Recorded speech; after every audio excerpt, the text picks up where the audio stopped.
एक mental accounting म्हणून एक सायकॉलॉजिकली थेरी माझ्या ऐकण्यात आज आली. खूप सुंदर थेरी आहे ही.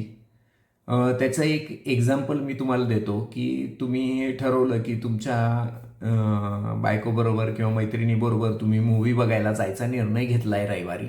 आणि आज शुक्रवार आहे आणि आज शुक्रवार असताना तुम्ही तिकीट काढायचा निर्णय घेतला आणि तुम्ही तिकीट काढलं. तुम्ही तिकीट काढलं फिजिकली आणि ते तिकीट काढलं त्यावेळी तुम्हाला तिकिटाला 500 आणि 500 हजार रुपये गेले. तुम्ही तिकीट काढून घरी आला आणि घरी आल्यानंतर तुम्ही ते तिकीट खिशामध्ये ठेवलं आणि त्या दिवशी रिलॅक्स झाला की आपल्याला परवा दिवशी जायचं आहे बायकोला सांगितलं.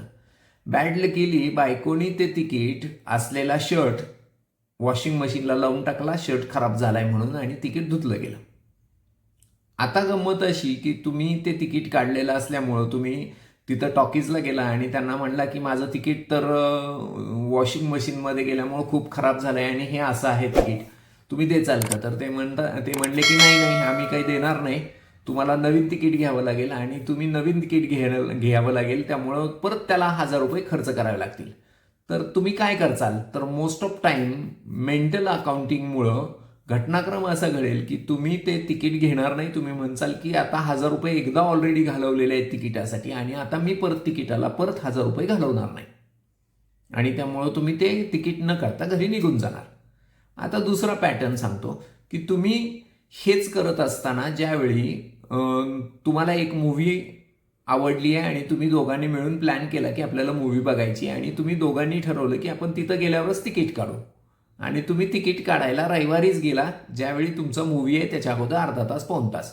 आणि तिथं गेल्यावर तुमच्या असं लक्षात आलं की ते जे 1000 रुपयाचं तिकीट आहे ते सगळे संपलेले आहेत आणि 2000 रुपयेवालं तिकीट फक्त, म्हणजे 500 रुपयेवालं जे तिकीट आहे ते संपलंय आणि 1000 रुपयेवालं तिकीट आहे, तर दोघांचे मिळून 2000 रुपये आपल्याला तिकिटाचे भरावे लागणार आहेत. आता गंमत बघा, तुम्ही ते तिकीट घेचाल का? तर तुम्ही मनाची तुमची तयारी केलेली आहे, त्यामुळे तुम्ही काय करणार की ठीक आहे, हजाराचे 2000 होतील आणि 2000चं तुम्ही तिकीट तिथं घेचाल आणि तुम्ही मूव्ही बघचाल. मग पहिल्यांदा ज्यावेळी तुमचं तिकीट हरवलं होतं त्यावेळी तुम्ही ते 1000 रुपये जादाचे खर्च करून दुसऱ्यांदा परत तिकीट का नाही घेतलं? तर रिझन हे होतं की तुमचं मेंटल अकाउंटिंग तयार झालं होतं, मेंदूमध्ये तुमचा एक कप्पा तयार झाला होता की ह्या पिक्चरसाठी मी 1000 रुपये ऑलरेडी खर्च केलेत आणि आता परत मी त्याच पिक्चरसाठी परत 1000 रुपये खर्च करणार नाही.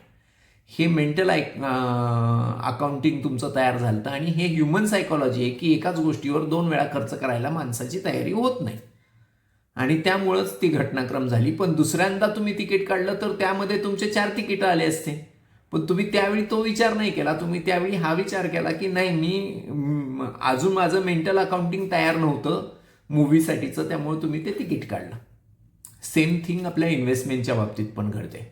इन्व्हेस्टमेंटमध्ये सुद्धा बऱ्याच वेळा आपण पैसे इन्व्हेस्ट करतो, पण इन्व्हेस्ट केल्यानंतर 2-4 वर्षानंतर इमोशनली माणूस कोणत्या तरी दुसऱ्या कारणासाठी ते पैसे काढून घेतो. का काढून घेतो? तर त्याच्या तिथं मेंटल अकाउंटिंगमध्ये त्यांनी तिथं काही लिहिलेलंच नसतं की हे पैसे कशासाठी मी गुंतवलेत.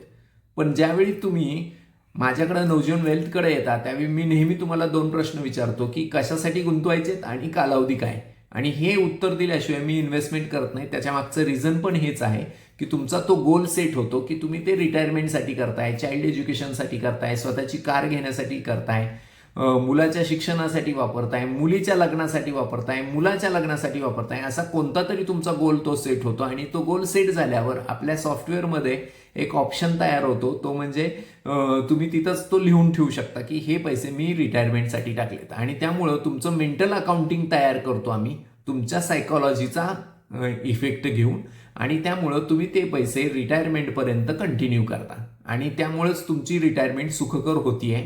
हे तितकंच इम्पॉर्टंट आहे. त्यामुळं नेहमीच बऱ्याच वेळा human beings are emotional fools. त्यामुळं इमोशनली त्यांना मार्केट खालीवर झालं किंवा दुसऱ्या कुठल्या ते कारणासाठी पैसे लागले की तो काढून घेतो.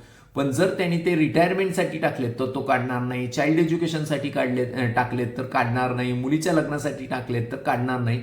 तर मला असं वाटतं की नेहमी हे करणं खूप योग्य आहे, कारण तुमच्या ज्यावेळी तुमचे पैसे आहेत आणि तुमच्या योग्य वेळेला तुम्हाला खर्च करायला मिळाले पाहिजे असतील तर तुम्ही त्याचे गोल सेट करणं तितकंच इम्पॉर्टंट आहे.